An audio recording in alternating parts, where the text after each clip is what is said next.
Hello and welcome back to the YouTube channel.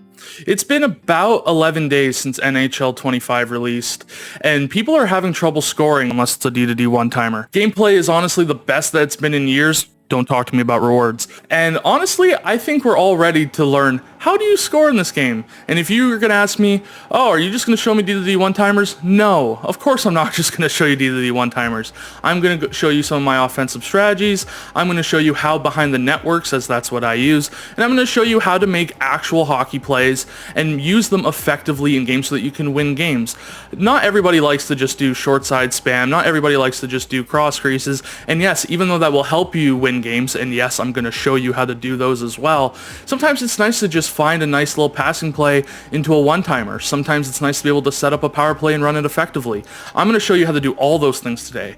So here we go. How to score an NHL 25 for everyone from the beginner to the intermediate to the expert. Let's get right into this. Let's go. First, let's get into my strategies. I did have a strategy video, but because this is my offense video, I want to go a little bit in depth with my offensive mindset. So we go behind the net, 10 carry dump, 5 cycle shoot, 5 efficiency energy. Now, the reason why people might be using overload or crash the net is because a lot of the times on crash the net, you'll find a lot of people cutting, and on overload, you'll find the one-timers. Behind the net, I find is the best for it. Personally, on overload, I don't find that guys crash the back post, especially off the rush.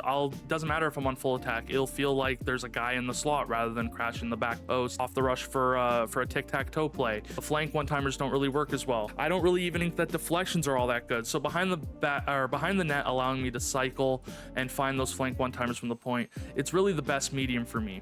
Now, carry dump 10 is just basically going to allow my guys to hit the line with as much speed as possible. I also like to rim the puck around sometimes and chase onto that. So I think that is important too. Using empty space is very important in this game. So if you can rim the puck around the boards and have a guy who's crashing, which will help with energy and efficiency as well, having that on 10 too. 10 and 10 for carry dump and then the energy, it's going to help you set up plays in the offensive zone a lot faster. People also say, well, doesn't your energy run out fast? Well, for me, my philosophy is I want to be as fast against the defense as possible in order to force them to be perfect. If you can play as fast as you possibly can, it's going to force the defense to play at the same speed, and sometimes it's hard to keep track of all the players moving when you're playing at a decent speed. So you want to move the puck as fast, as quickly, as simple, and as effectively as you can at your speed. Don't try and move the puck as fast as me, because you might not be able to move the puck as fast as me.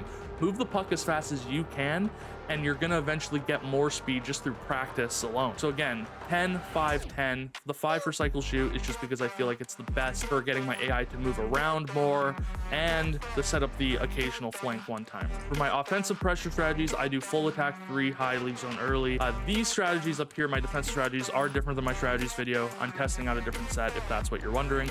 But for my offensive strategies, I do full attack 3, high league zone early. Again, if you want to look at puck side attack type point for defense strategies, watch my defense video. I might touch on why I was practicing it. On the power play, I use 1-3-1. This is to set up the flank one-timers, which is really effective when you have a player with silver 1T, such as Elias Pettersson, or if you have a player with the purple scoring boost, which will give you Heat Seeker, Thunderclap, 1T, Crease Crasher, Close Quarter, Snipe, all the offensive X factors.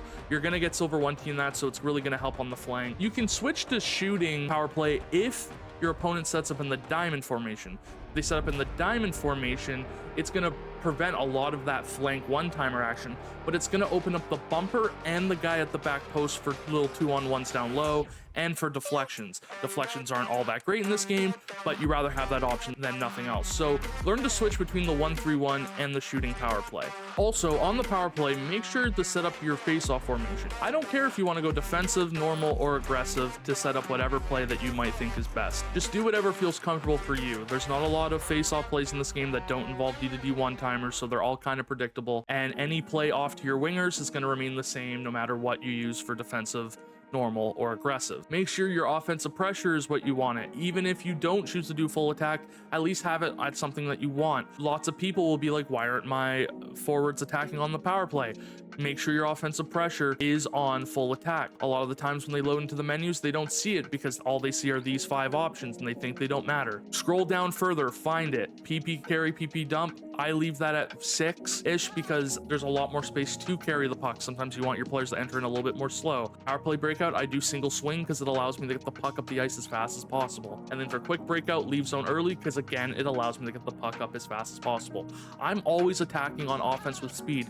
It does not matter if I'm looking for a one-timer. It doesn't matter if I'm looking for a rebound. It doesn't matter if I'm looking for a cycle. I'm moving as fast as I possibly can because when I decide to eventually slow down, for example, when I do a deke move or when I do a trailer drop pass, it's going to force players to respect me. If I'm holding out on a wrist shot and a player expects me to go as fast as possible, they might lunge out for a poke check, which gives me time to do a toe drag. If I'm moving as fast as possible, they might think that a pass that I do might be the last pass, but I might actually tap it back over for a cross crease. You want to be able to move as fast as possible because it's going to give you as much gap of variance if you do decide to go slow. So changes in pace and changes of sides of attack is really important, as well as being able to move the puck up the ice as fast as possible.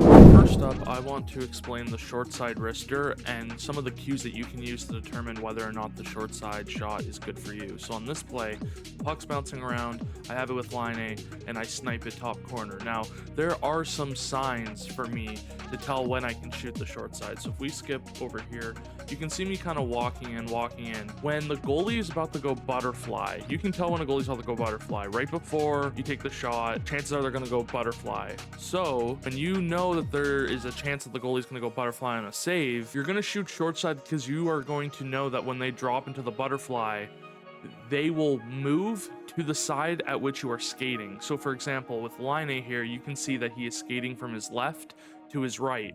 So when Ottinger drops into the butterfly, you can see how when he drops, he moves slightly to the inside, slightly to the middle. So he's letting up that short side, which then allows me to pick that shot. So again, find the part of the ice where the goalie is going to follow you going across and then just snipe it short side. And honestly, wrist shots in general are just really good tools. Wrist shot power in this game has been a little bit low on most cards, but here's a play to show you that they will still be effective, especially as we start getting cards with more wrist shot power.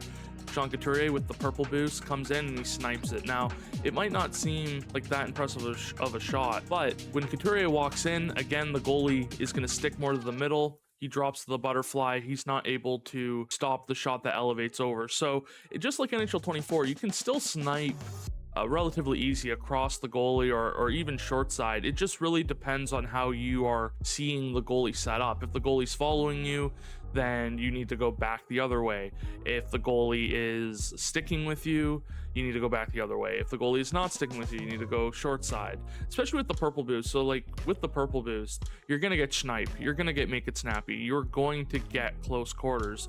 So if you have the scoring purple boost on, you can take shots from other locations. But again, just in this circumstance, my opponent thinks that wrist shots are going to get saved easy. He takes away any cross crease and I just snipe it instead. From there, we're going to bridge the gap into talking about the cycle. But in order to bridge that gap, I'm going to show you how you can do a wrist shot out of the cycle. On this play, I transition up the ice and I'm going to send a saucer pass over to Seth Jones and I'm going to hit the side of the net.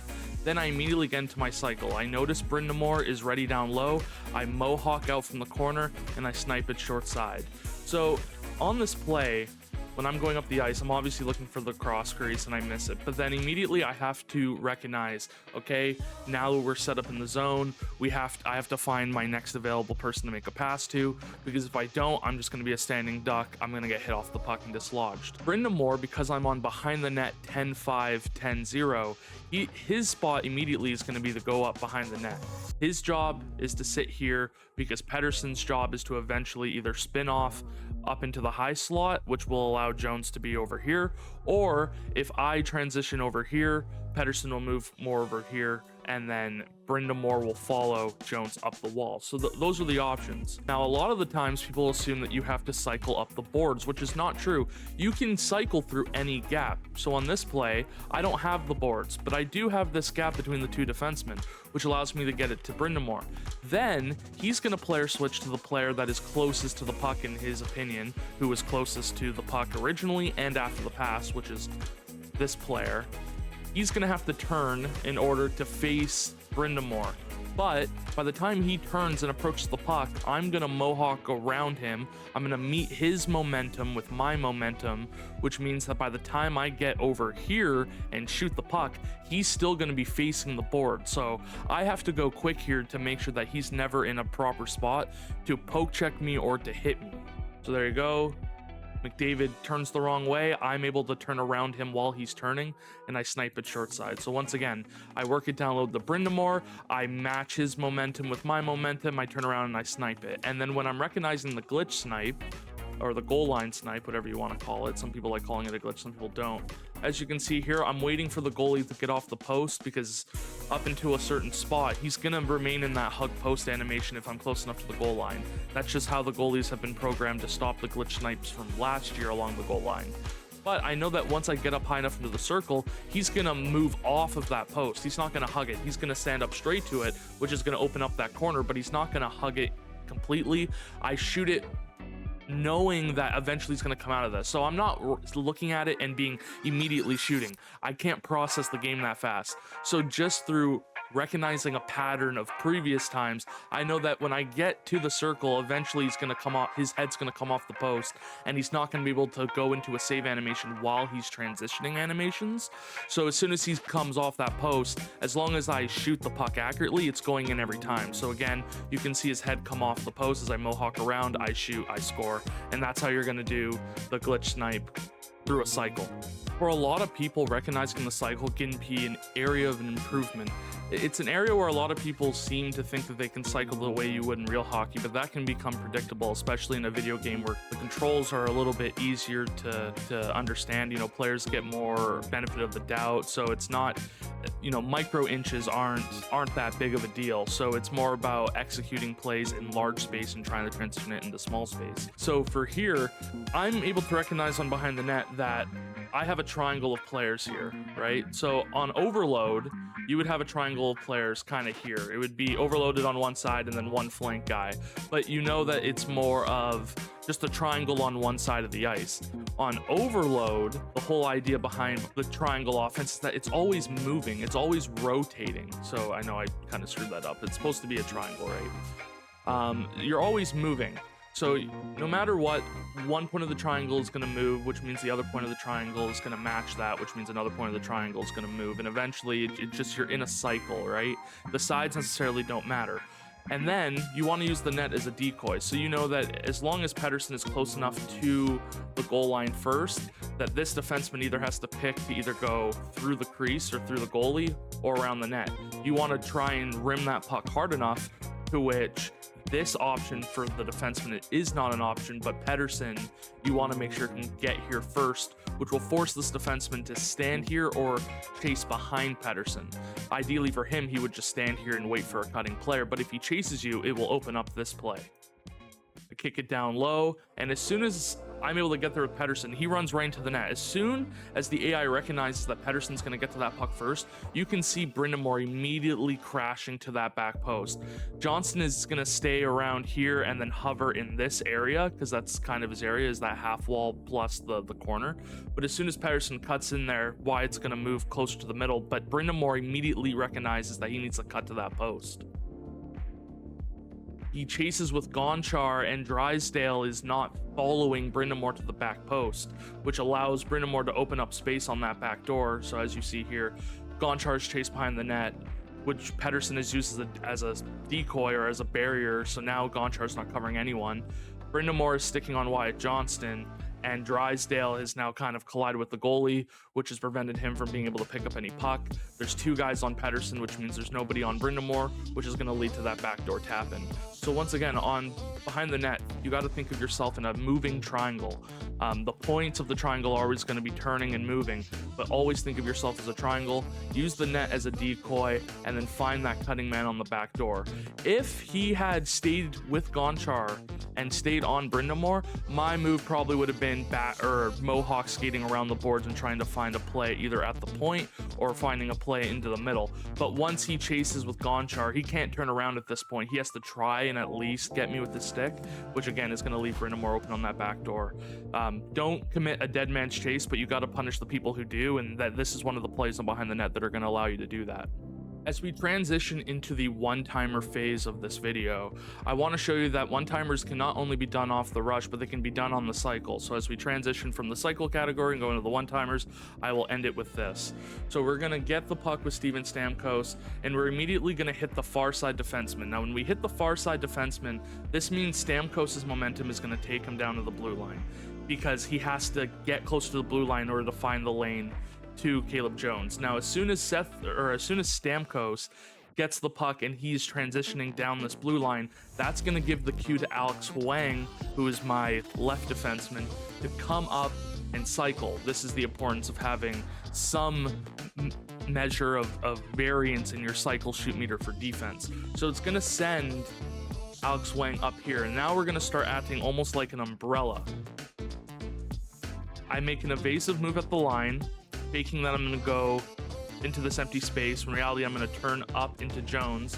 That's going to cause Hishu to blow by his man, and then it's going to force this player to have to attack me. Now, there's enough of a gap here to which I can react to him coming to me, but even if I were to make this pass clean anyways, he wouldn't be able to intercept it because he's too close. This is the most ideal situation for me and the most unideal situation for this defenseman. He has no choice but to either chase me and hope for a hero's poke or hope that the puck hits him.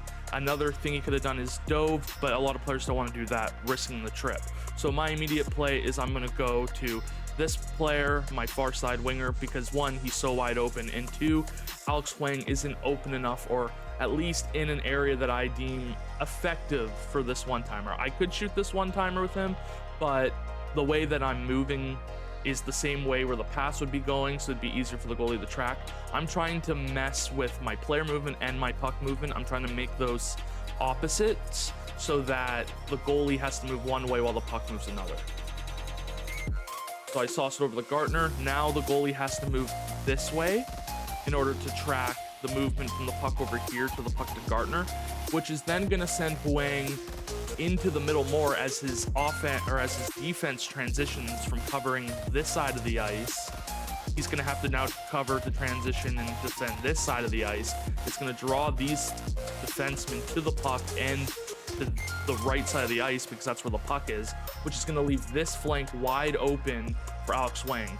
Huang could be anywhere in this box, and because the goalie is moving to the other side, all of the defensemen are moving to the other side, he's going to be wide open for a one-timer.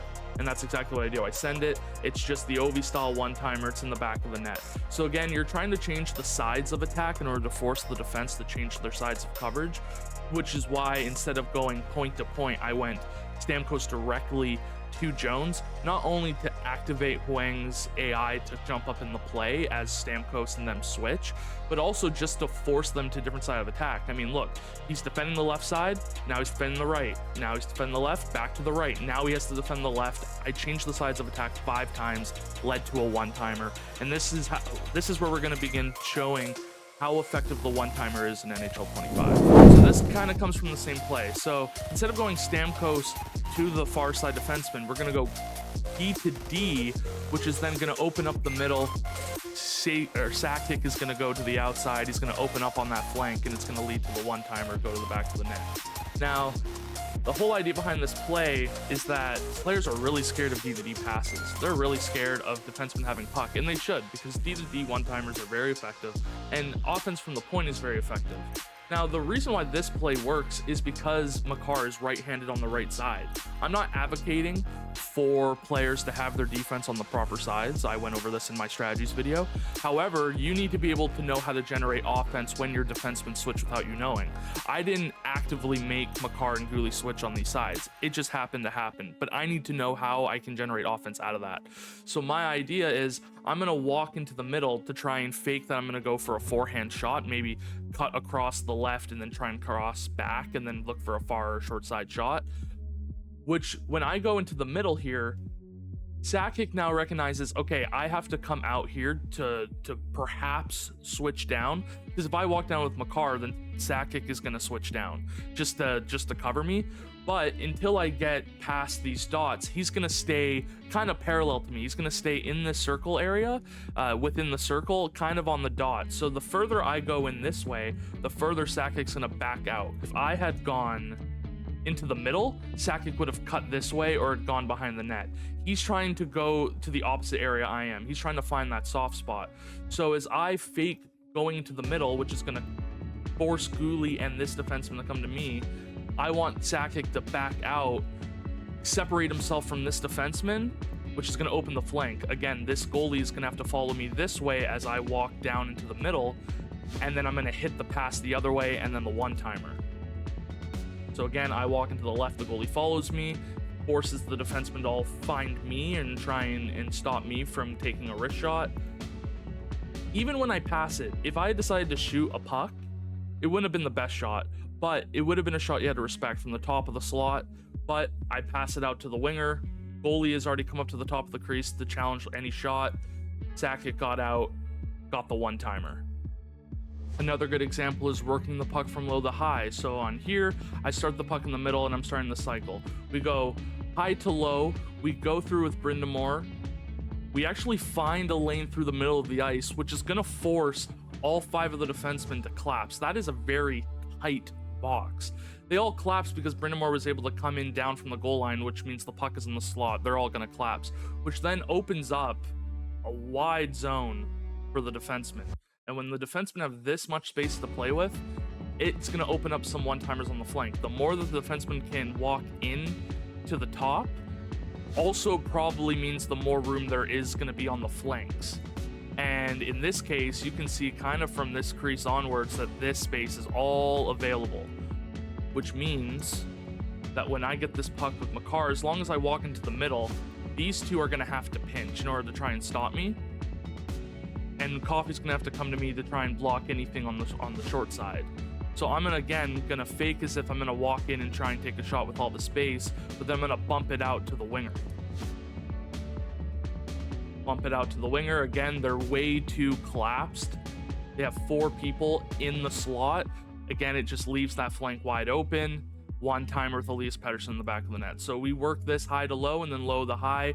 Do a couple changes in the sides of attack, which leads to that flank one-timer. I don't want there to be any misconception. The reason why I'm showing so many one-timer clips, and I will continue to show one-timer and D-to-D clips, is because in this game, most of your offense is coming from off the stick offense right away. One-timers and sometimes catch and shoots, but mostly one-timers from different spots on the ice. If you don't have a breakaway, chances are you're scoring a one-timer of some kind or a backdoor tap-in. And a good tip with one-timers is the closer you are to the middle of the ice, the more you want to shoot it to the far side. So for example, if I'm on the flank and I'm really close to the boards, like in my last clip, I want to shoot it short side. I want to beat the goalie to the post. But if I'm more in the middle, like Makar here, I want to shoot it back the other way. That's because there's more space. The goalie's going to slam into the post that he's pushing towards in an attempt to get to that post before. But because you have so much space in the middle, you can reach the puck when it's kind of in the middle of the ice, and when he slides over, it's gonna kind of be like a catch and shoot. You're gonna shoot it back to the far side. There's gonna be a lot of room. You're gonna be able to score. So if you are closer to the outside or outside the dots, you want to shoot it to the short side. If you're in the middle like this, you want to be able to time it right into the far side corner. Once again, another example of good one-timers. I don't call this a D-to-D because the pass originally comes from a center. I go for a D-to-D at first and then I go forward to defenseman. But another good example of the motto of if you are closer to the middle, you want to shoot far side or back the other way.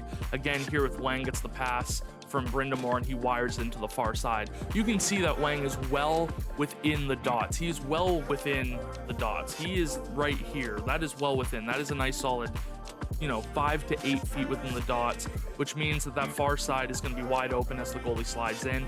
Same player as the last clip that I played against was able to just wire a far side shot with Alex Wang. Again, the closer you are to the middle, the more likely you are going to shoot it back the other way on a goalie. Final slot one-timer clip. Just again, another example of scoring from outside the dots means that you want to kind of shoot it to the post. Here, my opponent's playing as the goalie. Makar gets it on the outside. He had the scoring boost, which gives him silver 1T. He has the silver 1T boost. and he's able to shoot that to the post. It goes in. So once again, the closer you are to the dots, the more you want to shoot it to the far or to the near post. If you're closer to the middle, shoot it to the far post, and that's how you're going to have success. I'm just going to show you one true D2D one-timer clip. These are very effective. Obviously, this is how you're going to score the most amount of your goals. I wanted to show more offense from one-timers on the flank because I worry about a D2D one-timer patch, but I've gained reassurance from people that I'm able to talk to that when they patch it, they might patch D2D one-timers but not the flank ones. So again, I'm going to show more flank options.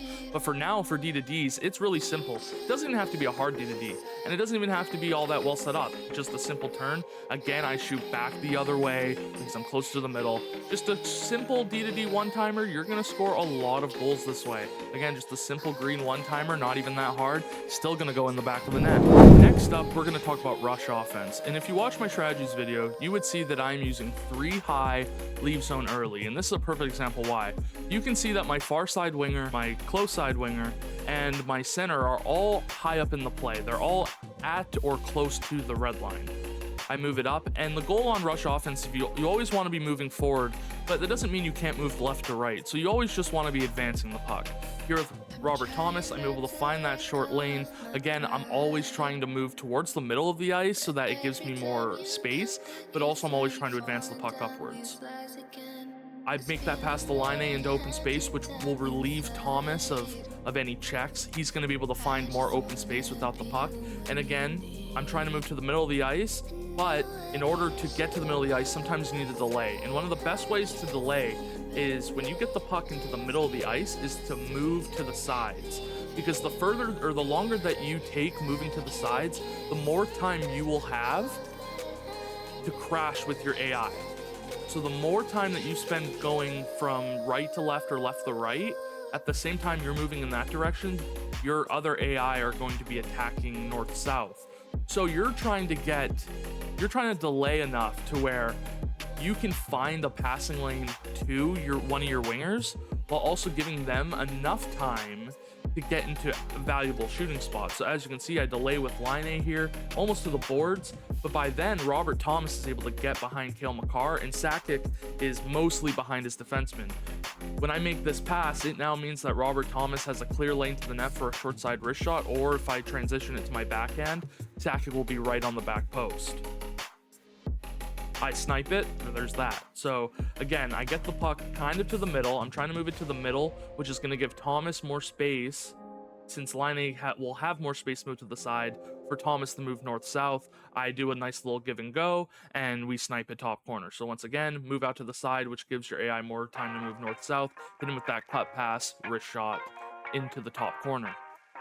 When scoring off the rush, the best advice I can give is to always be watching for cuts, and then when you're watching your opponent's defense, you want to kind of be going against their momentum. So you want to pay attention to their skate angle and their hip positioning. So on this play, I make a nice breakout pass, and I notice that Drysdale's coming after me, and now Drysdale is obviously trying to cut me off of the boards. He's facing this way, so I'm immediately just going to cut across Pedersen, which is going to take Pedersen out of the play, because once I cut across him, he's not going to be able to reach the puck once I take his stick out of the equation.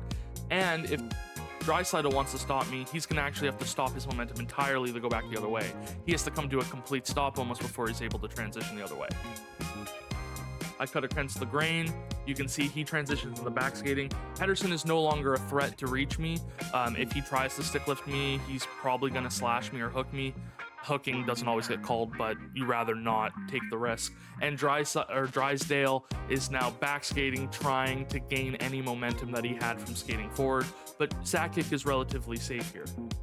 I feel comfortable enough to cut across the middle more. He's going to switch to Ferraro to try and match that pace. For me personally, I would have kept using Drysdale and tried to play shadow defense to try and follow that cutting player, but a lot of players like to stick on the closest defender. Again, I cut across Heischer here to take him out of the play, because as long as he doesn't hit me, as soon as I skate through a stick, he's not going to be able to poke check me or harass me with the stick. And this is where my opponent makes a fatal flaw, as I decide I'm going to move from the inside to the outside to give Thomas more time to cut up and find more space. Ferraro follows me outside of the dots. When defending the rush, you want to typically defend between the dots because this is the most dangerous spot on the ice. If you accidentally move outside of the dots, you are going to accidentally leave open lanes through the middle of the ice, which is dangerous. And also, Ferraro is not on a shooting side, he is on his passing side, which means that even if Ferraro is standing here, for a right-handed defenseman, his stick might be in this lane. As a left-handed defenseman, unless he's on his backhand, his stick's gonna be covering this lane. So when Ferraro messes up and defends outside the dots here, if he's a righty, he might intercept this pass. As a lefty, he doesn't have a chance. Thomas is able to cut behind him, and from there, I have a choice. I can either go forehand, backhand to the far side, close on the post, or I can find Wyatt Johnston for the one-timer, and that's exactly what I do. I just find Wyatt Johnston. In order for Drysdale to intercept that puck, he's gonna have to turn all the way around because he's a righty. If he was a lefty, his stick path would have been in this lane, which would have allowed him to intercept it. Again, because his defenseman had switched sides, it's going to make that lane harder to defend. Wyatt Johnston's going to have a tap in. So again, defend between the dots when you're defending the rush, but on rush offense, as this is an offense video, again, if you have space to the outside, that's going to give your other AI time and space to go up and find north-south, because even if he perfectly tracked me with Ferraro, he would have had to back up, which means that I would have been able to take the puck down here, would have had all the space in the world. If he attacks me and I don't feel comfortable getting the puck to the middle because maybe this defenseman has come over to cover and I don't feel comfortable making the pass, the cross-ice pass to Wyatt, I can rim the puck low and have Robert Thomas chase onto it. I have more options. I'm gonna give my AI the time and space to be able to give me more options to either set up the cycle or set up a quick slashing rush play.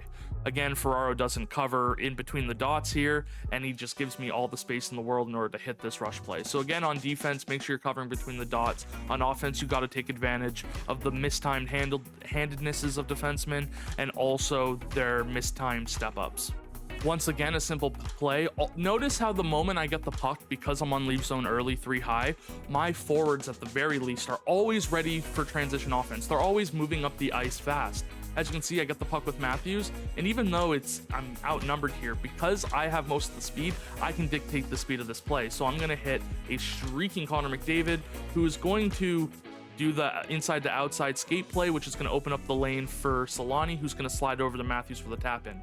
Once again, because McDavid was in the middle of the ice, Richard has to respect that either I'm going to try and cut around him or cut through him, so he's going to follow me and try and cut off that lane. And honestly, it's not the worst play either, because his Makar is actually on my Timu rather well. At this point, I would have sent Richard and then player switch to Makar, and then when the pass is made, try and attack the stick as early as possible. But he player switches a little bit too late, which allows Solani to find that separation.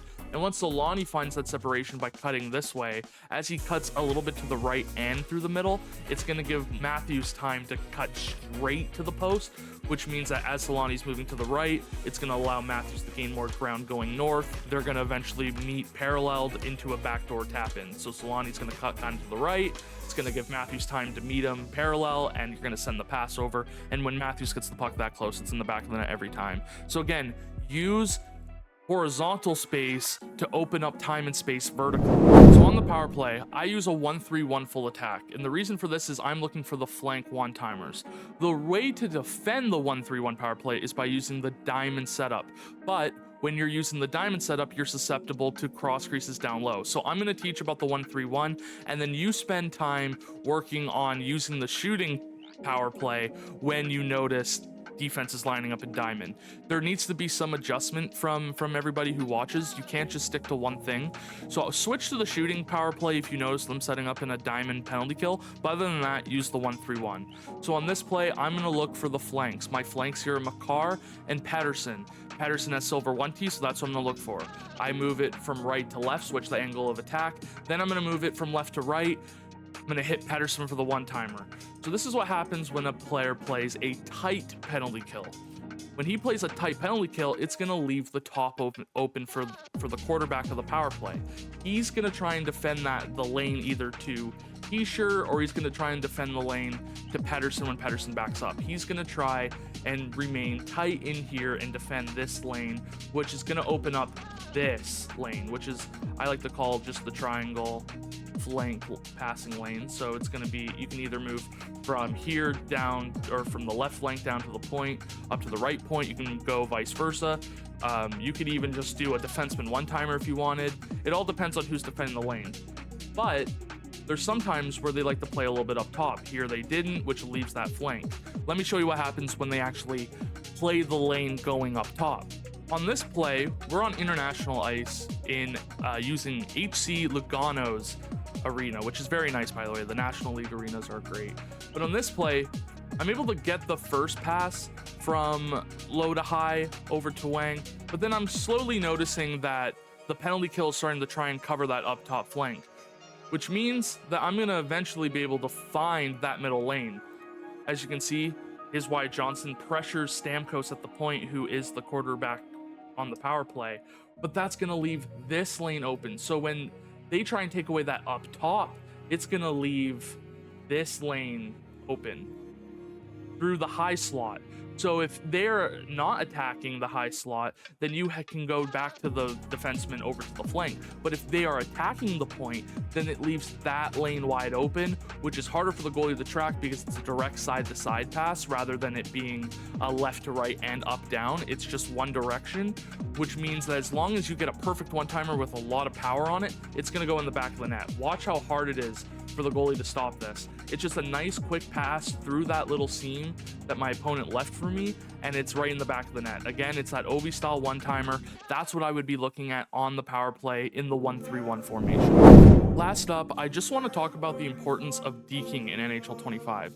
In this game, deking is easier than it's ever been, whether it's toe drags or through the legs dekes. Your dekes actually, as long as you know how to do them properly, will remain tight to you and are an extremely effective offensive option. So on this play with Matthews, I'm able to deke through, protect the puck. I go for a toe drag, and I'm able to go into another backhand toe drag and slip it in through the goalie. So once again, toe drag here, the puck stays very tight to my body, and then soon out of the toe drag, I'm able to maneuver again. It's not like the years of old where you would do a deke and sometimes it would take you a while to pick the puck. You can actually deke fluidly in this game. So again, the toe drag, backhand, forehand into the back of the net. NHL 25 allows you to actually be very creative, so it's not just toe drag. Sometimes it's through the legs. Here, the through the legs deke is very tight to Makar. I'm able to do it in a very tight space, get around the defenseman, slip it by the goalie. Again, creativity is really rewarded in NHL 25. Even shot dekes are effective. Things like the Datsuk toe drag shot or just a normal toe drag. Here, McDavid has shock and awe silver because of the purple scoring boost. But again, just a nice simple toe drag. I didn't feel like I needed to do anything else out of it. Just a nice toe drag, low far side in the back of the net. Even on face-off plays, there's not a lot of face-off plays in this game besides D-to-D one-timers. But if you get a proper stick lift face-off win, you can do a toe drag and wire that shot high short side. Again, just a stick lift face-off win, toe drag remains tight to the body. It changes that angle of the shot so the goalie can't track it, and you're able to shoot it over the short side. In years previous, I preached structure in offense and how understanding how the AI works is very important, and it was. But in this year game, I don't want you to feel like you have to stay within a boring structure. There is room for creativity. Usually on this play, I would go for a high short side shot. Nope, toe drag to the reverse toe drag to the inside, shoot far side. I had scored a goal against Wolvie previous in this game, which was my typical high short side wrist shot, but because I know the dekes are going to remain close to my body and I feel comfortable with shooting out of a deke, I decided to fake I was going to do it, force him to attack me, quickly cut against his momentum on the poke, which opened up that far side. Look at how much separation happened between me preparing for the wrist shot and then doing the deke. I separated myself from that defenseman really fast, lot of distance, reverse toe drag to the snipe, and I score. So again, I don't want you to feel like you have to stick within a boring structure. Structure is going to help you in games, but knowing when to get out of that structure or knowing when to do an individual move is going to really separate you from the rest. It's going to really rise you to the top. The cream of the crop really does show, and it's showing when you can break out of your structure to do a game-breaking play. Don't feel like you need to be boring. Be creative. At the end of the days, Great players make great plays, and if you are not comfortable breaking structure sometimes in order to try something or have a game-breaking play, you're not gonna win a lot of games. You cannot be afraid to try the Hail Mary just like this, you know, just standing still, close toe drag to the backhand, you win in overtime. The biggest players make the biggest plays at the biggest times. Again, do not be scared to try something new. You might fail 5 out of 10 times, but if you can learn a new skill, it's actually going to make you a way better player. And there you have it, some glitch goals, some rush offense, some cycle offense, D2Ds, one-timers, and everything in between.